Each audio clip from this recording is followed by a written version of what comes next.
docteur en théologie, tu travailles au Collège des Bernardins, tu assures la direction du pôle de recherche impliqué dans la recherche en écologie et tu es vicaire à la paroisse de la Trinité. Merci pour ta présence. Fabien Revol, marié avec Marie, tu es docteur en philosophie et en théologie. Tu étais jusqu'à ce jour enseignant-chercheur à l'Université catholique de Lyon et tu pars dans le Lot ouvrir le centre Hélène et Jean Baster, lieu d'études, de formation, de recherche et de vie spirituelle consacré à l'écologie intégrale. Bienvenue. Alors, merci à tous les deux. Alors, hier, nous avons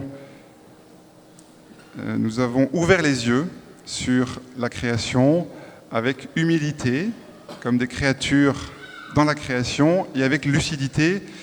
Et nous avons entendu hier qu'un cri était à entendre. Un cri était à entendre, et que derrière ce cri, il y avait un besoin de conversion personnelle, mais aussi de conversion communautaire, collective. Et donc c'est un peu ce cri et cette question de conversion que nous allons essayer de creuser ensemble ce matin. Comment c'est finalement le Christ qui est au cœur de cet appel à la conversion, même si la question parfois du mot écologie peut questionner certains, parce que le mot écologie est chargé de sens très divers. Il a des sens politiques, il a des sens scientifiques.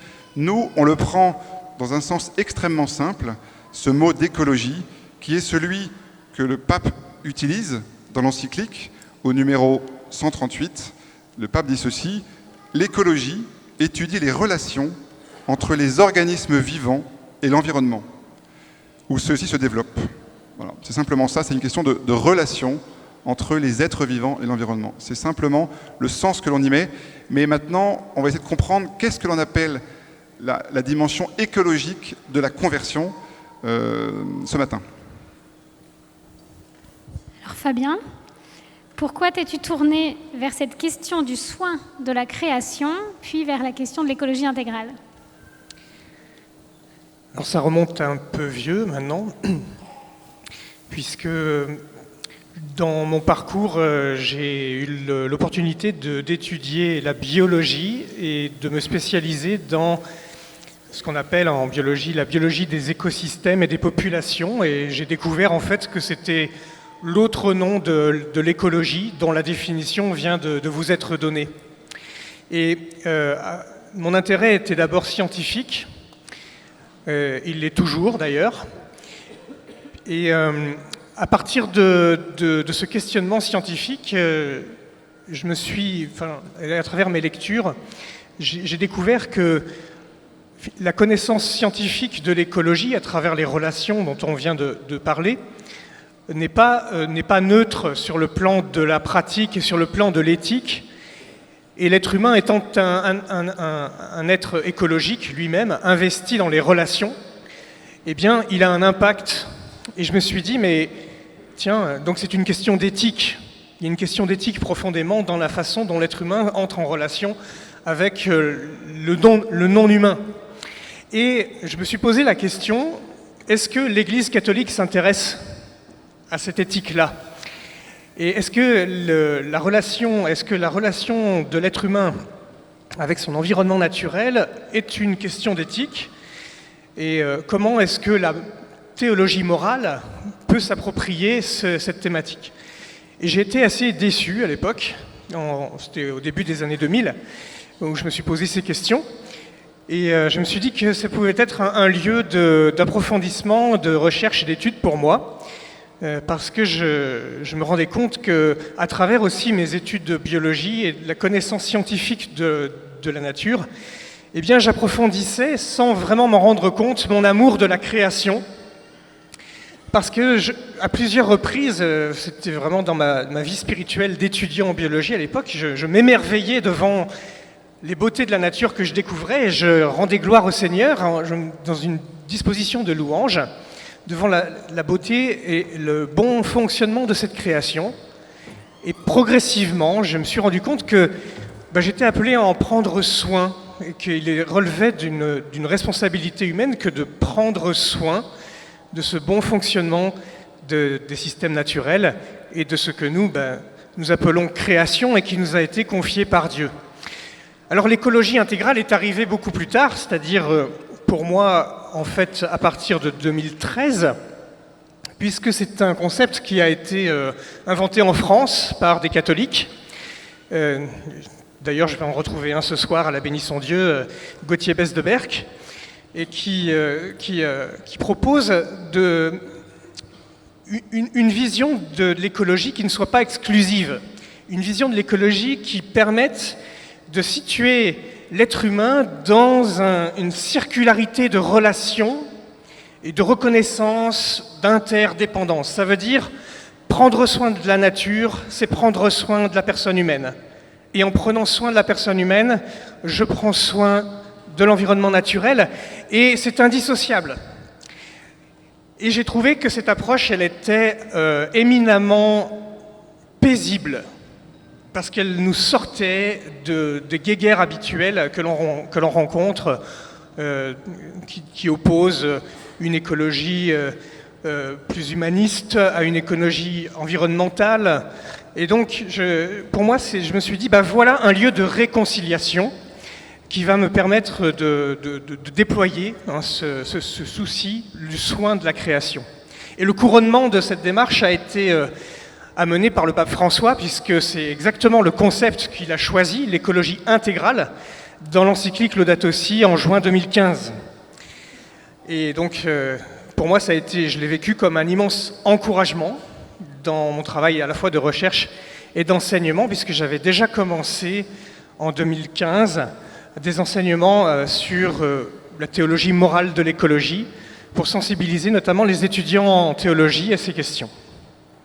Merci beaucoup Fabien.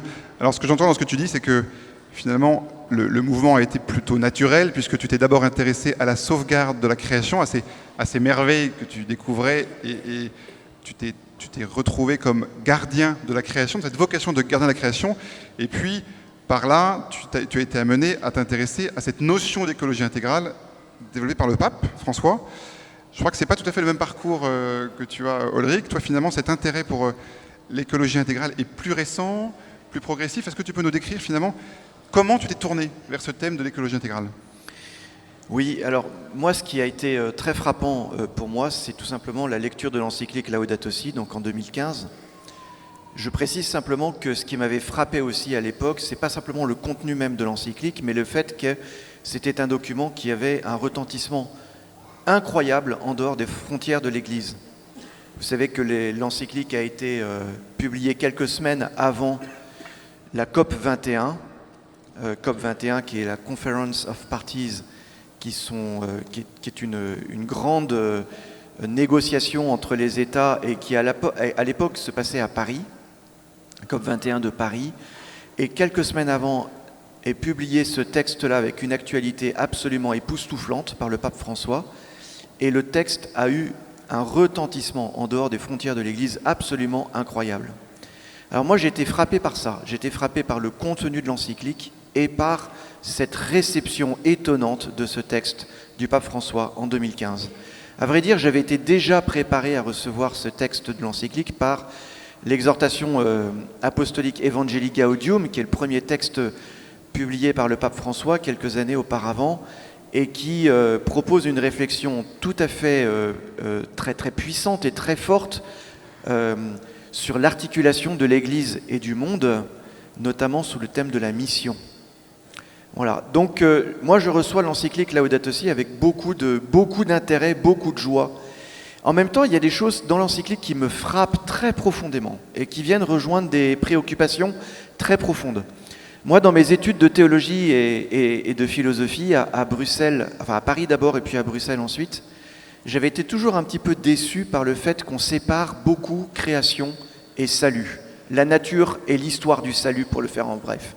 Donc quand vous faites, quand vous travaillez, quand vous faites par exemple le catéchisme, eh ben vous faites Genèse 1, Genèse 2, et puis après la question de la création c'est terminé, et puis vous embarquez sur les histoires d'Abraham, de Moïse, de Jésus, évidemment, de l'Église, des apôtres, etc. Mais le thème de la création ne revient plus. Et c'est ça que je trouvais un peu dommage. C'est que moi j'étais à la recherche d'une théologie qui unisse davantage création et salut.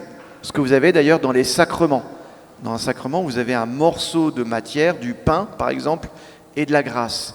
Et pourquoi est-ce que ce lien-là n'était pas suffisamment développé, je trouvais, dans les études de théologie? Et là, l'encyclique permettait de revenir sur cette question-là et d'unifier davantage création et salut. Il y avait quelque chose aussi de très profond qui était en moi, c'est que je me disais que la relation d'amour, de charité que je peux avoir avec mes frères, qui sont bien entendu, mes frères et sœurs, qui sont bien entendu les premiers bénéficiaires de la charité, eh bien cette charité devait déborder sur les créatures non humaines, sur les animaux, les plantes. Vous voyez, j'avais une fibre un peu Saint-François. Mais je dis bien débordement, c'est-à-dire que la charité, elle était pour moi d'abord destinée aux frères et sœurs en humanité, et par surcroît de débordement, ça devait embraser le monde entier. Ce qui fait que si la charité n'était pas complète, elle ne déborderait pas. Vous comprenez ce que je veux dire? Mais pour que la charité soit vraiment forte, il fallait qu'elle déborde. Il y avait une expérience spirituelle aussi que j'ai vécue ici à Paray-le-Monial, bien longtemps avant. Ça, c'était au début des années, à la fin des années 90. J'étais ici dans la basilique et puis à un moment donné, on clame l'évangile à l'Ascension, la finale de l'évangile de Marc, qui dit ceci, qui dit « Allez annoncer l'évangile à toute la création ». Et pour moi, ça a été un flash. Je me suis dit, mais même la création, c'est-à-dire, je peux vous dire, les vaches, par exemple, qu'il y a dans les prés, les arbres, etc., d'une certaine manière, la création est destinataire de l'évangile. C'est dingue, ce truc. Quand on regarde, après, l'interprétation qui a été faite de ce verset-là, je pense à Saint Jérôme, je pense pour une part à Saint Augustin, Saint Grégoire le Grand, eh bien on voit que ces pères de l'Église ont du mal à comprendre que la création dont il s'agit dans l'évangile de Marc, dans la finale de l'évangile de Marc, c'est précisément les arbres, les étoiles, les plantes, etc. Ils disent la création, c'est tout le monde, c'est-à-dire les hommes. Mais je trouve que cette interprétation-là n'est pas suffisamment fine. Ça doit déborder, comme je le disais, jusque dans l'espace créé que le Seigneur nous a donné. Voilà, on a cette idée-là dans l'Épître aux Romains, quand Saint Paul dit que la création attend avec gémissement la révélation de la liberté des fils de Dieu. C'est la même chose, c'est-à-dire que notre conversion, on va en parler, doit toucher en fait la réalité créée. Voilà, donc ça, vous voyez, ce sont des pierres qui étaient là. Et puis évidemment, mon évêque m'a dit, écoute Ulrich, tu vas aller reprendre le pôle de recherche du Collège des Bernardins, qui est un laboratoire de recherche pluridisciplinaire dans lequel on a différents thèmes. Et dans la mission, ça supposait de construire une chaire de recherche sur la question de l'écologie.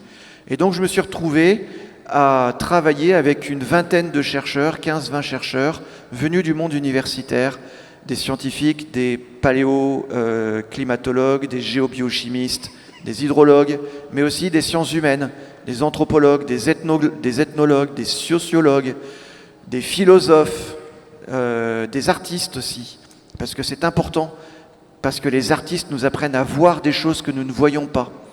Donc les artistes avaient leur rôle, et puis évidemment quelques théologiens. Bref, tout ça, c'est tout ça qui m'a amené progressivement, vous voyez, à travailler l'encyclique et à découvrir cette écologie intégrale. Tu as été amené progressivement à travailler sur l'encyclique, mais il y a quand même eu un moment où tu t'es senti interpellé profondément par cette encyclique et par cette dimension d'écologie intégrale, où tu as presque ressenti dans ta chair ce que le pape voulait montrer, voulait révéler. Est-ce que tu peux nous décrire ce passage où finalement, au-delà du travail sur ce thème-là, tu t'es senti personnellement interpellé? Oui, il y a eu plusieurs événements qui m'ont profondément marqué. Le dernier en date, c'est l'été dernier, tout simplement, avec la canicule. Parce que, je peux vous raconter une petite histoire, mais à côté de chez moi, donc moi j'habite à Paris, mais j'ai des attaches en Bretagne, du côté de Brest. Et on a un petit bois juste à côté de la maison, à Brest. Et à cause de la canicule, je ne sais pas comment ça s'est passé, mais vous voyez, les cernes d'un arbre se sont complètement contractées, ce qui fait que l'arbre entrait en vibration avec le moindre souffle d'air. Et ça faisait un bruit comme ouh, une sorte de fantôme. Dès qu'il y avait un peu de bruit, l'arbre rentrait en vibration. Et ça. Alors il était déjà bien mort, cet arbre, mais il avait encore un petit peu de sève. Et à cause de la chaleur, il était encore plus contracté. Et je me suis dit, la création gémit. Enfin, moi, ça a été, je vous raconte ça, c'est une interprétation de ce phénomène, mais pour moi, ça a été très fort. Je dis à la création, j'ai mis. Quand on se promenait en forêt, peut-être que vous l'avez fait l'année dernière, on entendait les arbres craquer, n'est-ce pas? Mais en fait, ça fait mal. Moi, ça m'a fait mal. Il y a plusieurs centaines d'hectares de landes à Saint-Michel-de-Braspar, vous savez, dans les landes des Monts d'Arrée, en Bretagne, qui brûlaient. On voyait le panache de fumée au-dessus de la maison. Moi, ça m'a fait mal. Donc vous voyez, ça sont des expériences qui ont marqué ma chair. Mais avant que ça puisse marquer ma chair, il y a eu d'autres choses, notamment dans le contexte de mon travail au Collège des Bernardins, j'ai beaucoup travaillé avec des chercheurs, des hydrologues et des géologues, des biochimistes, comme je le disais tout à l'heure, et ça m'a aidé à comprendre ce que les scientifiques pouvaient dire, notamment dans le rapport du GIEC et puis d'autres rapports scientifiques globaux, pouvaient dire à propos des dégâts qui sont occasionnés à la maison commune. Ce que je voulais dire par là, c'est que, vous voyez, je me suis intéressé au travail de l'encyclique avant d'être interpellé par l'encyclique. C'est très curieux, mais c'est comme ça que ça s'est passé. C'est-à-dire que quand j'ai lu l'encyclique, je n'avais pas très bien compris la signification du premier chapitre et du troisième chapitre de l'encyclique. Le premier chapitre, c'est sur les dégâts infligés à la maison commune, et le troisième, c'est sur les origines de ces dégâts. Et le pape fait une analyse très profonde dans ce troisième chapitre. Je n'avais pas très bien compris tout ça. C'était encore dans la tête, mais ce n'était pas vraiment dans la chair. Mais c'est à force de travailler les rapports du GIEC, etc., et puis de me promener et d'observer. Hier, j'ai fait un atelier sur l'observation, d'observer et d'être très attentif à ce qui se passe dans la nature. Eh bien là, ça m'a vraiment interpellé. Interpellé, ça veut dire que ça m'a détourné. C'est un choc. Ça m'a choqué. Vraiment. C'est une interpellation. Merci beaucoup. En tout cas, ce qui est intéressant dans vos deux témoignages, c'est qu'on voit que il y a dans cette question écologique un signe des temps, mais que la conversion de chacun relève du mystère de Dieu, finalement. Chacun a son propre chemin, chacun a sa propre relation au Christ, mais il y a effectivement des points de convergence. Moi, ce que j'entendais, c'est le fait que finalement cette conversion, c'était un débordement de charité, et ce que disait tout à l'heure Fabien, qui résonne avec un extrait de l'encyclique voilà, que l'on va vous citer tout de suite. Donc au numéro 217, le pape François écrit ceci en citant Benoît XVI, en reprenant les termes de Benoît XVI. « S'il est vrai que les déserts intérieurs se multiplient dans notre monde, parce que les déserts intérieurs sont devenus très grands, la crise écologique est un appel à une profonde conversion intérieure. Nous avons donc besoin, un petit peu plus loin, nous avons donc besoin d'une conversion écologique qui implique de laisser jaillir toutes les conséquences de notre rencontre avec Jésus-Christ sur les relations avec le monde qui nous entoure. Vivre la vocation de protecteur de l'œuvre de Dieu est une part essentielle d'une existence vertueuse. Cela n'est pas quelque chose d'optionnel, ni un aspect secondaire dans l'expérience chrétienne. Ainsi, est-ce que vous pouvez nous éclairer l'un et l'autre sur le sens de cette relation entre les déserts intérieurs et extérieurs? Fabien ? Cette expression du rapport entre les déserts intérieurs et extérieurs m'a renvoyé à une expression qui est déjà existante chez Saint Jean-Paul II dans les années 90. Parce que cette idée s'il y a des déserts extérieurs, s'il y a une crise écologique qui se manifeste aujourd'hui, c'est peut-être qu'il y a une correspondance dans ce qui se passe dans nos cœurs. Et peut-être ça va même plus loin, ça veut dire qu'il y a peut-être des liens qui existent entre les déserts extérieurs et les déserts intérieurs. Et le pape Jean-Paul II disait qu'il était important autant de cultiver l'écologie extérieure que de cultiver l'écologie intérieure. Concevoir la vie spirituelle et l'intériorité de la personne humaine comme un lieu écologique, parce que c'est au cœur de nous-mêmes que nous sommes en relation avec les autres, avec la création, avec Dieu, avec nous-mêmes. Et je trouve que cette idée de relation entre les écologies intérieures et extérieures nous dit bien que nous ne pouvons pas être insensibles à ce qui se passe dans la création, parce que ce qui se passe dans la création, ça a un impact sur nous, et ce qui se passe au plus profond de notre cœur, ça a aussi un impact sur la création, soit au niveau local, mais aussi au niveau global. Je sais que parmi vous, il y en a qui s'intéressent à Sainte-Hildegarde de Bingen, je crois. Et donc, c'est un thème qui est très fort chez cette sainte du Moyen-Âge pour dire l'être humain est situé dans la création au croisement de toutes les puissances de la création. Elles se rejoignent en lui, elles circulent à travers lui, et donc l'être humain est impacté par ce qui se passe dans la création et ce qui se passe dans le cœur de l'humain, et notamment son péché, mais on pourra y revenir plus tard dans la journée, eh bien, a un impact aussi négatif sur la création. Donc, la question écologique n'est pas qu'une question technique. Avec cette thématique des déserts extérieurs et déserts intérieurs, ça devient une question spirituelle, puisqu'il s'agit de gérer ce qui sort de nous-mêmes, comme le dit Jésus dans l'Évangile. Ce qui est impur, c'est pas ce qui rentre dans l'être humain, c'est ce qui sort, ce qui peut sortir de son cœur. Et donc, ça nous invite à élargir notre regard et notre façon d'embrasser l'ensemble de la création dans cet appel que Dieu nous donne à être gardien de la maison commune. Merci Fabien. Ulrich, est-ce que tu voudrais rajouter quelque chose ? Oui, alors cette thématique désert intérieur, désert extérieur, donc que vous trouvez dans Laudato Si, qui a été aussi une expression qui a été utilisée par Benoît XVI lors de sa messe d'intronisation en 2005. Donc l'idée, elle est très simple, elle est de dire que plus mon cœur est désertique, plus l'extérieur de ma vie, ce qui est apparent. Alors Benoît XVI ne parle pas tellement à l'époque de la question de la création, c'est le pape François qui lui donne vraiment cette signification. Plus mon intérieur est désertique, plus l'extérieur le sera aussi. Voilà. Cette idée-là, c'est une idée qui est profondément biblique. Le désert intérieur, c'est l'endurcissement du cœur, et la Bible fait un lien très clair entre l'endurcissement du cœur et la désertification de la terre. Vous avez ça au chapitre 14 de Jérémie, par exemple, vous avez ça aussi au chapitre 25 et 26 du Lévitique, mais vous avez ça aussi au chapitre 11 du Deutéronome, et vous avez plusieurs autres occurrences bibliques qui font ce lien très clair, même si la Bible n'explique pas comment ça se fait, n'explique pas comment est-ce que ce rapport se réalise.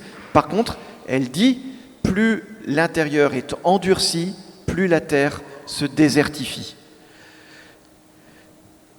J'aime bien, pour illustrer cela, reprendre une expression d'un historien de l'environnement, donc un universitaire américain, qui dit ceci, il dit « La Terre est notre autobiographie involontaire ». C'est très frappant cette expression. La Terre est notre autobiographie involontaire.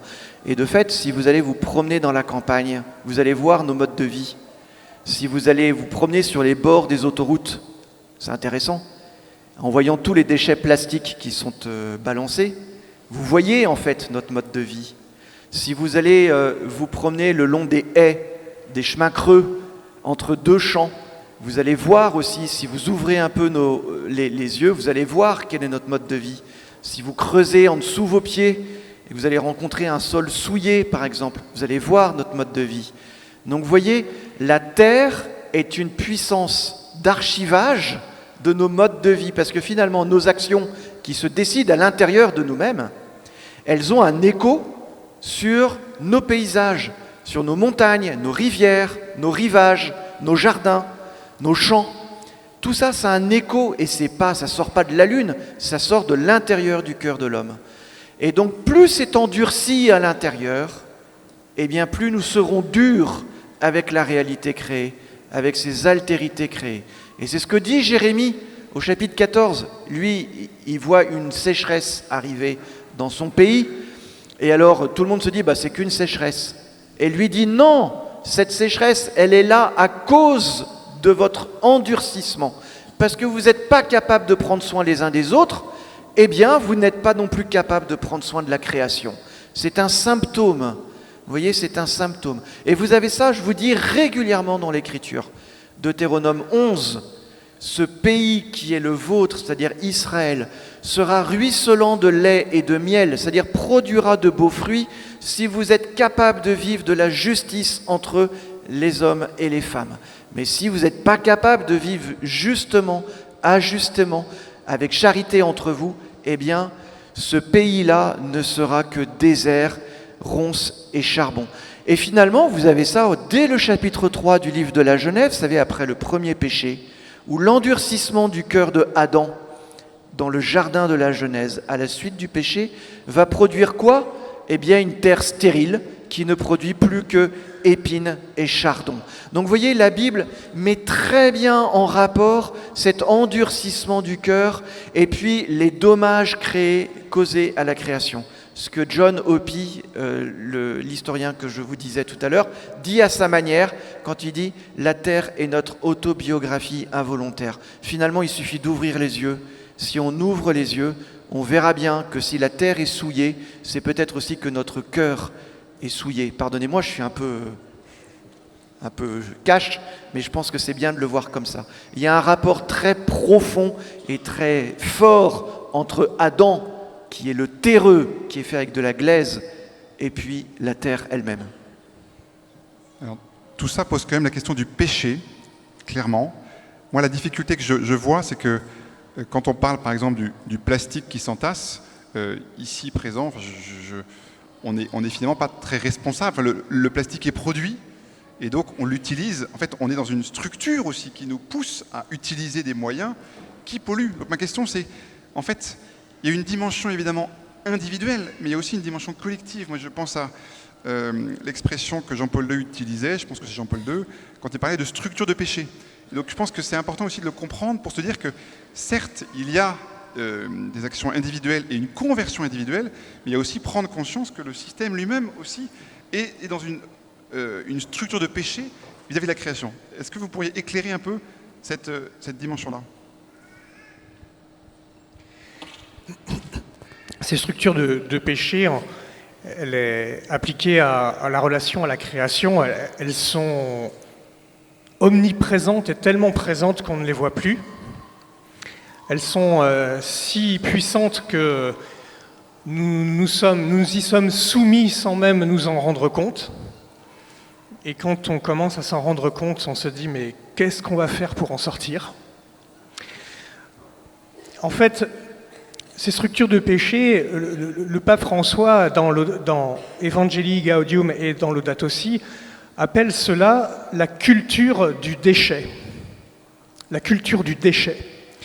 C'est ce qui, dans le fonctionnement même de notre société modélisée sur la société occidentale, produit à la fois de l'exclusion sociale, de la pauvreté, la clameur des pauvres, et produit le déchet écologique qui pollue la création. Et l'enjeu de la réflexion sur ces structures de péché, c'est de bien comprendre, comme le dit le pape François et comme vous l'avez vu déjà hier avec les intervenants précédents, que ce qui produit le déchet écologique et ce qui produit le déchet humain, c'est-à-dire l'exclusion sociale, relèvent des mêmes origines et des mêmes causes qui se situent dans le fonctionnement de notre société, mais aussi plus profondément dans le cœur de la personne humaine. La façon dont le pape François a de parler de cette structure qui est à la fois institutionnelle, la façon dont la politique, l'économie, même la culture est parfois organisée, est traversée par une idée ou plusieurs idées principales qui nous poussent, malgré nous, à produire ce déchet par des attitudes de production de biens matériels et de consommation de biens matériels. C'est ce que le pape François appelle le paradigme technocratique et productiviste et consumériste, c'est-à-dire cette idée que l'être humain serait fait pour produire et consommer, et c'est ça qui le rendrait heureux, et d'un autre côté, que la nature, elle est faite pour être consommée. Que la nature serait, la raison d'exister de la nature serait être l'utilité pour la personne humaine, au point d'en faire de manière arbitraire ce que l'on veut, jusqu'à la destruction. Mais ça, c'est une invention de la modernité.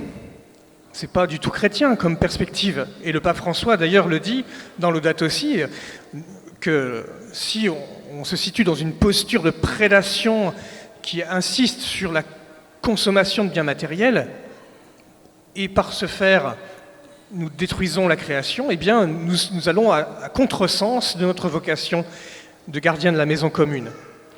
Donc c'est pour ça que, en fait, ce paradigme ou cette culture du déchet dans laquelle nous nous situons, il faut bien comprendre que ce n'est pas quelque chose de récent, ce n'est pas quelque chose qui est sorti du chapeau de nos politiciens au XXe siècle, par exemple. C'est quelque chose qui s'est installé dans notre culture occidentale et même chrétienne depuis au moins 3 siècles, c'est-à-dire après la révolution scientifique, les débuts de la modernité et les pères de la modernité avec ce que le pape François appelle les mythes de la modernité, que sont le progrès, la croissance économique indéfinie, etc., ou le consumérisme exacerbé, l'individualisme. Tout ça, c'est listé comme étant les mythes du progrès qui participent à la destruction de la création. Et bien, c'est ça l'enjeu de la conversion sur lequel on va venir, c'est d'arriver de se libérer de ce paradigme technocratique qui nous fait aller à contresens de notre vocation de gardien de la maison commune. Et ça, je pense que c'est un enjeu à la fois culturel et spirituel fondamental dont on n'a pas fini de se sortir. Oui, moi je rajouterais juste une petite chose pour éclairer ce que Fabien a très bien dit. Le paradigme technocratique, il y a une autre expression qui est utilisée par Benoît XVI dans Caritas in Veritate, et il appelle ça la mentalité techniciste. C'est une expression que j'aime bien parce que ça dit un peu ce que ça veut dire. C'est-à-dire qu'on réduit la vie et le mystère de la vie à un problème technique, à une équation technique. Voilà. Et en fait, quand on y réfléchit un petit peu, notre manière d'appréhender la vie et d'appréhender le mystère de la vie, mais le mystère de nos existences est très souvent guidé par ce genre de mentalité technicienne. Voilà. Je trouve que c'est quelque chose contre lequel on peut lutter. Alors il ne s'agit pas de rejeter tous les appareils technologiques que nous avons, c'est pas ça. C'est pas l'utilisation, c'est pas ça, il faut avoir un usage raisonné de nos smartphones et téléphones et machin, etc. Mais c'est pas tellement la question. La question, c'est de comprendre que toutes ces choses-là, eh bien, nous donnent des lunettes. On avait vu tout à l'heure des lunettes.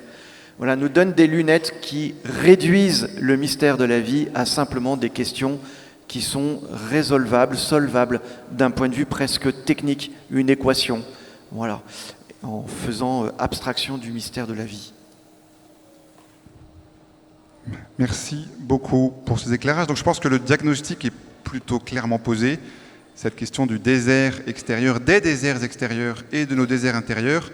Et finalement, la question, c'est comment y remettre la vie que Dieu veut donner, à la fois sur la terre, telle qu'il l'a créée, et puis dans nos cœurs. Donc finalement, la conversion, quelle qu'elle soit, elle est toujours un retour au Christ, profondément. Et c'est la question de fond. C'est comment notre retour au Christ peut nous aider à comprendre notre vocation de gardien de la création. C'est clairement le cœur de la conversion intégrale, c'est ça. Le fait que la relation au Christ revivifie notre vocation de gardien de la création. Est-ce que, Fabien, vous pouvez nous éclairer sur cette vocation de gardien de la création et sur la manière dont la relation au Christ peut la nourrir et nous la faire comprendre d'une nouvelle manière? Oui, merci. C'est fondamental de revenir à la source de la révélation, à la grande tradition biblique et théologique pour retrouver ce sens de la vocation de gardien de la maison commune. Et je me permets juste de reprendre un bout de la citation de Laudato Si 217 parce que je trouve qu'elle elle va au cœur du problème. Il s'agit de laisser jaillir toutes les conséquences de notre rencontre avec Jésus-Christ sur les relations avec le monde qui nous entoure. Ce n'est pas quelque chose d'optionnel, ni un aspect secondaire de l'expérience chrétienne. Donc ça veut dire que le soin de la création, être gardien de la maison commune, ça appartient en plein, de manière naturelle, à la vie chrétienne, à la vie baptismale. Et donc, à ce qu'on appelle la sequela Christi, le fait d'être disciple du Christ. Donc ça veut dire qu'encore une fois, il faut tourner son regard et son cœur vers le Christ pour qu'il nous enseigne à le suivre, pour qu'il nous enseigne à vivre cette vocation. Et je voudrais partager 2 pistes pour réaliser cela avec vous ce matin. La première, c'est quelque chose de fondamental dans la foi chrétienne, c'est de nous rappeler que nous sommes créés à l'image de Dieu, l'être humain créé à l'image de Dieu. Qu'est-ce que cela signifie ? En fait, quand on regarde un peu le texte de Genèse 1, en particulier Genèse 1, 26 à 28, quand on voit Dieu qui se dit qu'il va créer l'être humain, qu'il va créer la créature humaine, et qu'il va le créer à son image, il le crée homme et femme. On trouve une injonction qui suit tout de suite après, une injonction à la domination de la création. Donc ça veut dire que dans la tradition biblique, être à l'image de Dieu est associé à une mission. Dans l'Ancien Testament, dans le Proche-Orient, même antique et païen, il y a même cette idée qu'être créé à l'image de la divinité tutélaire de la cité, c'est représenter politiquement la divinité et diriger la cité en son nom. Eh bien, quand on est créé à l'image de Dieu, dans la Bible, on reçoit cette même mission, c'est-à-dire une mission de gouvernement qui est le gouvernement de l'ensemble de la création. Mais la question à se poser quand on est chrétien, nous qui lisons l'Ancien Testament à la lumière du Nouveau Testament, qu'est-ce que ça signifie pour Jésus que de dominer ? Qu'est-ce que ça signifie pour Jésus que de régner ? Les disciples lui ont posé la question. Et Jésus leur répond avec un geste. C'est celui du lavement des pieds. Je le cite en Jean 13. « Vous m'appelez Maître et Seigneur, et vous avez raison, car vraiment je le suis. Si donc moi, le Seigneur et le Maître, je vous ai lavé les pieds, vous aussi, vous devez vous laver les pieds les uns aux autres. » Donc Jésus qui enseigne ce que c'est que régner, dominer, être à la première place, voilà un enseignement qui éclaire notre façon d'interpréter Genèse 1 sur ce que ça signifie que dominer la création. Dominer et devenir maître à l'image du Christ, c'est comme le Christ allait prendre la dernière place et se mettre au service. Dans un deuxième temps, cette imitation de Jésus-Christ, elle est inscrite dans un mouvement, dans le mouvement même de Jésus depuis son incarnation jusqu'à la croix et la résurrection. Être à l'image de Dieu, c'est quelque chose d'actif dans notre vie. Nous avons tous en nous l'image de Dieu, par création, mais nous sommes invités à la ressemblance dans notre vie active, dans notre vie chrétienne, à ressembler au Christ. Pourquoi ? Parce que le Christ est l'image parfaite du Père, et donc l'homme parfait. Nous avons dans la personne du Christ, donc, un exemple à imiter.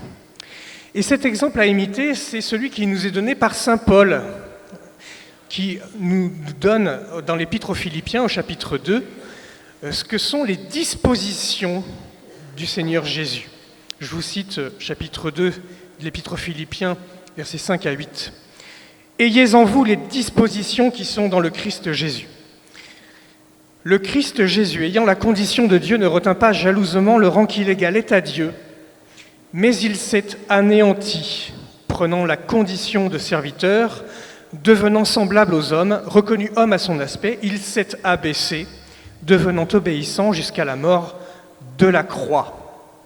Et ensuite, Dieu relève le Christ et l'exalte, mais il n'y a pas cette exaltation, il n'y a pas la résurrection sans ce mouvement d'abaissement. Et ce mouvement d'abaissement, dans l'incarnation, il y en a un qui l'a bien compris, c'est saint François d'Assise. Saint François, disciple du Christ incarné, contemple le Verbe qui renonce à son pouvoir divin pour se faire créature, être humain parmi les humains, mais aussi créature parmi les créatures. Et donc ce renoncement, ce mouvement de renoncement de la puissance et d'abaissement jusqu'à la croix, eh bien, peut nous servir de modèle pour penser une vertu que le pape François nous invite à vivre dans Laudato Si, qui est celle de la sobriété. Sobriété pour vivre une pauvreté choisie, vécue, à l'image du Christ. Et cette sobriété, cette pauvreté, elle se met en œuvre et en pratique dans nos relations avec les créatures, dans nos relations avec la création, dans le but de sa vraie domination, c'est-à-dire celui de du service et du lavement des pieds. Je termine sur un point qui est toujours encore en relation avec la foi, parce que j'ai parlé de l'abaissement, maintenant il faut parler de l'exaltation, celui de la résurrection. Le Christ est ressuscité d'entre les morts et il nous invite à sa suite, il nous attire, il nous entraîne à sa suite, nous autres qui sommes chrétiens. Mais à travers nous, il faut bien se dire que, toujours en lisant saint Paul, c'est aussi toute la création qui est attirée, qui est entraînée. Saint Paul parle de récapitulation. C'est quand le Christ sera glorifié, eh bien, toute la créature, tous les êtres, ceux du ciel et ceux de la terre, seront rassemblés sous un seul chef, le Christ. La récapitulation. Ça veut dire que la création tout entière est appelée à ce que j'appelle une destination eschatologique, c'est-à-dire d'entrer dans une création nouvelle glorifiée par la gloire de Dieu. Et cet appel, cette vocation, elle nous est donnée au chapitre 8, et je m'arrête là, sur ce point-là, chapitre 8 de l'Épître aux Romains. La création attend avec impatience. Qu'est-ce qu'elle attend avec impatience? Que les enfants de Dieu, c'est-à-dire nous, recevions la grâce de la résurrection, là je paraphrase, dans nos vies, car sans cela, la création ne peut pas entrer dans la gloire de Dieu.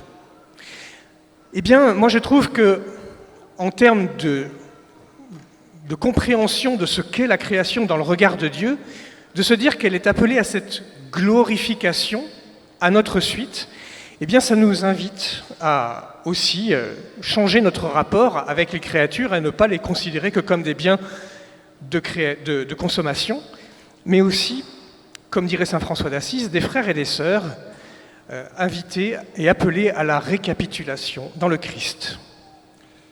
Merci Fabien. Donc en fait, si je résume en 2 mots, en fait, ce que tu décris comme axe de conversion ou comme contenu de la conversion, c'est la question du service, voilà, et serviteur aussi de la création. Et il y a également cette question de la sobriété, de la manière dont je suis en relation avec la création. Ce que l'on voit, c'est que finalement, quand on parle de conversion, on a eu finalement tendance à résumer, à ramener la conversion à des questions peut-être de foi ou de pratique religieuse ou de service du pauvre. En fait, cette conversion, elle doit embrasser toute la création, et c'est ce que l'Écriture nous dit depuis le début. Est-ce que tu peux nous éclairer, Ulrich, sur ce rapport à la conversion et en quoi notre conversion doit s'élargir aux dimensions de la création tout entière?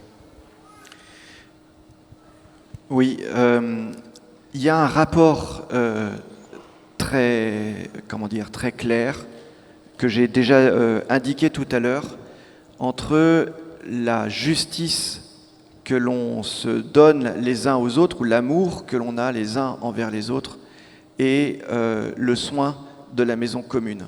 Souvenez-vous de ce que l'on a dit sur désert intérieur, désert extérieur. Plus le cœur est endurci, plus la nature se désertifie. Je schématise, mais globalement, c'est un peu ça. Donc, à l'inverse, plus il y aura un accueil d'autrui, donc plus il y aura une conversion, et bien plus la nature sera, ça c'est ce que nous dit l'Écriture, plus la nature pourra s'épanouir. Je voudrais essayer d'illustrer ça par deux petites histoires. La première, pour reprendre ce que Fabien disait à propos de saint François d'Assise. Vous savez que saint François a écrit son Cantique des créatures à la fin de sa vie. Voilà. Mais il l'a fait après une expérience très longue et pour une part très douloureuse de l'altérité humaine. Ses biographes remarquent que François d'Assise commence à louer la beauté de la création après l'épisode du baiser aux lépreux. C'est très intéressant ça, parce que vous voyez, c'est à la mesure de l'ouverture que François avait à l'égard de ce frère qui est pauvre, blessé, et qui est une image très blessée, très douloureuse de l'altérité. Eh bien, c'est à partir du moment où François d'Assise s'est ouvert à cette expérience-là qu'il a pu découvrir la beauté de la création. Donc vous voyez, c'est lié, les choses sont liées. Plus nous arriverons à nous accueillir les uns les autres, y compris dans nos pauvretés, et peut-être même davantage dans nos pauvretés, et plus nous serons capables de découvrir que cette maison commune, eh bien, elle est belle, elle est véritablement magnifique, et nous avons besoin, et nous avons à en prendre soin. Alors, si je vais un petit peu plus loin, je dirais la chose suivante. Je dirais que pour accueillir le tout autre c'est évidemment Dieu et c'est évidemment Jésus, pour accueillir le tout autre, il faut que nous nous mettions à l'école des altérités. À l'école des altérités. Qu'est-ce que je veux dire par là ? Eh bien évidemment, et c'est ce que je disais tout à l'heure, les premières de toutes les altérités, c'est les altérités humaines. Celles que nous formons les uns avec les autres. Et nous avons à nous accueillir les uns les autres. Mais si l'on regarde bien, la nature, la création est pleine d'autres altérités. Ce ne sont pas des altérités humaines, mais ce sont des altérités tout de même. Je pense à l'altérité animale, je pense à l'altérité végétale, je pense même à l'altérité minérale. Et si on lit la Bible avec un petit peu d'attention, on voit que toutes ces altérités non humaines, elles rentrent dans l'écolage, dans l'apprentissage de l'altérité. Ce qui fait que dans l'Écriture, on dit « le mal que tu fais aux animaux, un jour tu le feras aux hommes ». Vous voyez, donc apprendre à découvrir et à accueillir ces altérités, c'est absolument capital. Finalement, la crise écologique, la crise de la maison commune, c'est une crise d'égoïsme. Nous sommes trop dans nos petites bulles égoïstes. Vous voyez, un monde nivelé à hauteur de moi tout seul, à hauteur de « j'en ai rien à faire des autres ». C'est un monde qui est à la fois nihiliste, parce que je nie l'altérité humaine. C'est un monde qui est athée, parce que je serais incapable d'accueillir celui qui est le tout autre et celui qui est mon prochain, comme on le disait hier, Jésus-Christ.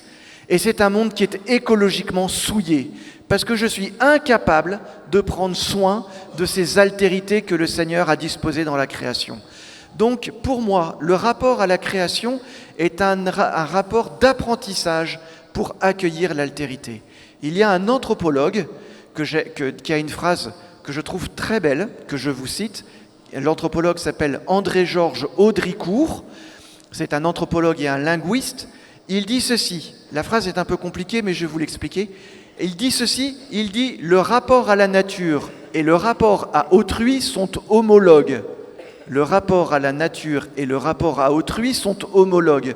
Ça veut dire que la relation que j'ai avec la nature, un jour ou l'autre, déteindra sur la relation que j'ai avec mon prochain. C'est lié, les choses sont liées. Comme le dit l'encyclique, tout est lié.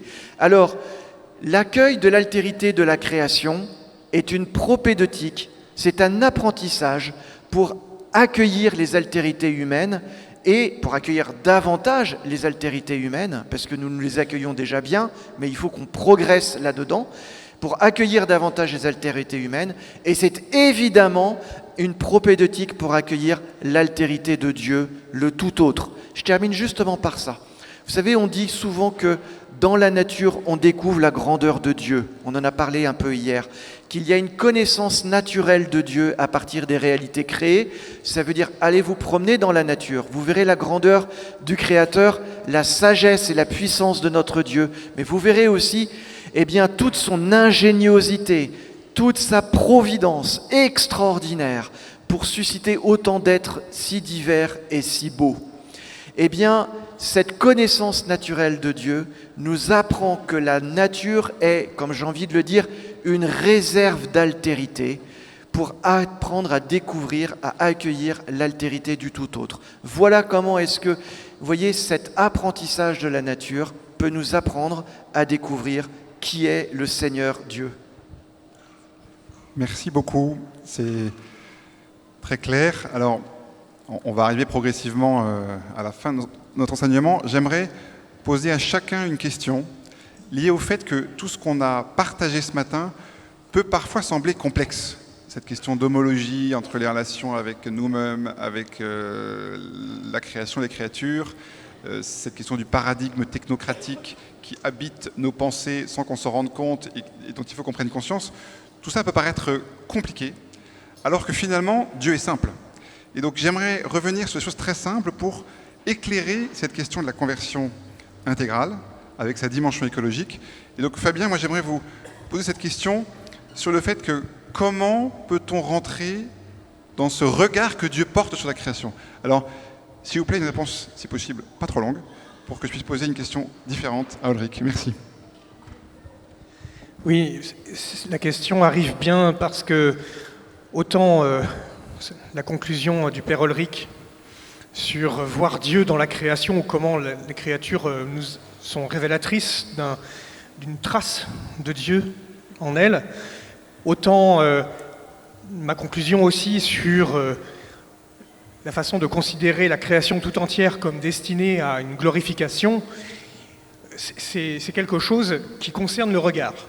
C'est quelque chose qui concerne la manière dont nous avons en nous des images de ce que c'est que la nature et la création.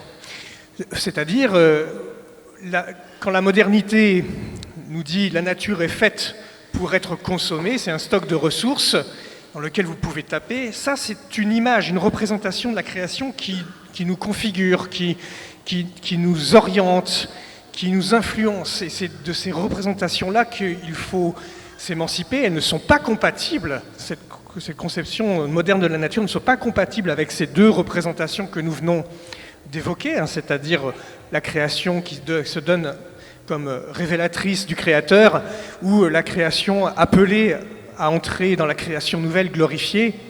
Ça, c'est pas compatible avec une représentation de la création comme stock de ressources. Alors, pour faire simple, puisque c'est l'invitation qui m'est faite, j'ai envie de dire, d'une part, ça peut prendre du temps. C'est vrai, ça demande à sédimenter en nous ces représentations de la nature et de la création, ça demande à faire un travail. Mais la bonne nouvelle, c'est qu'on n'est pas tout seul pour faire ce travail, dans le sens où, comme vient de le dire Jean-Régis, il s'agit de rentrer dans le regard de Dieu sur la création. Regarder la création comme Dieu la voit. Eh bien, figurez-vous que cette phrase que je viens de dire, c'est exactement la définition du don de science, un des 7 dons de l'Esprit Saint. Et le don de science que nous préparons à recevoir quand nous préparons soit le baptême, la confirmation, ou quand nous préparons à célébrer la Pentecôte, c'est quelque chose que nous demandons dans la prière, c'est quelque chose que nous pouvons recevoir dans la prière, et d'autant plus dans une assemblée charismatique. Que c'est intéressant d'utiliser les images de la création dans les visions que ceux qui exercent les charismes au nom de la communauté peuvent vivre et transmettre, parce que à travers ces images, nous rentrons dans le regard de Dieu sur la création. Et bien voilà, j'invite à développer ce charisme-là, tout simplement. Merci Fabien. Ce charisme appartient à tout le monde. Il n'appartient pas qu'à la communauté. Voilà. En tout cas, nous allons prier pour que nous puissions élargir notre cœur pour écouter et recevoir ce don de science. Merci beaucoup Fabien. Ultime question pour toi, Ulrich, pour retrouver encore cette dimension de simplicité de ce qu'est la conversion intégrale. J'aimerais revenir sur l'image que nous donne l'évangile de Jean au moment de la résurrection de Jésus, puisque au moment de la résurrection de Jésus, Marie-Madeleine le voit et le prend pour un jardinier. Et finalement, dans cette image du jardinier, il y a aussi quelque chose de simple qui éclaire, à mon avis, notre vocation de garder la création. Est-ce que tu peux nous éclairer sur cette image de Jésus jardinier comme une invitation à avoir un regard sur Jésus nouveau, sur la manière dont il est en relation avec la création? Cette image de Jésus jardinier reprend évidemment dans l'évangile de Jean l'image de Adam jardinier. Vous savez que le premier métier de Adam, entre guillemets, dans le jardin de la création, c'est précisément d'être jardinier, de travailler le jardin, mais avec une petite variante de traduction, on pourrait dire servir le jardin, puisqu'en hébreu, le mot travailler, avad, et le mot servir, avad, c'est exactement la même chose. Donc un jardinier, il est là pour travailler et servir. J'imagine que peut-être certains d'entre vous sont jardiniers, savent ce que ça veut dire de prendre soin des plantes et de prendre soin des semences que le Seigneur nous a données. Quand Jésus apparaît comme jardinier, il est là pour nous indiquer que nous avons à jardiner ce monde, à en faire un jardin, quelque chose qui soit beau pour que chacun d'entre nous puisse avoir sa place. Mais aussi, ça veut dire chacun d'entre nous et chacune d'entre nous puisse avoir sa place. Pas simplement dans l'église, comme le disait le pape François au JMJ de Lisbonne, tu as ta place dans l'église, c'est vrai, et nous avons aussi notre place dans la création. Et prendre soin de cette place, c'est vraiment le travail de Jésus jardinier. Mais je pense aussi, avec cette image de Jésus jardinier, je pense à une très vieille prière que j'ai découverte un jour, prière du XIIe siècle, qui a été priée pour demander la fécondité des semences dans la région de la Bavière. Et cette prière dit ceci, elle dit « Seigneur, que le Christ soit non seulement le jardinier de nos champs, mais aussi de nos cœurs. » Voilà. Pour vous dire que cette image, elle était aussi présente très longtemps avant, donc au XIIe siècle, cette belle prière, que le Christ soit pas simplement jardinier de nos champs, mais aussi jardinier de nos cœurs. Dans nos cœurs peuvent pousser des tas de plantes. Certaines sont belles, d'autres sont humbles et d'autres sont des mauvaises herbes.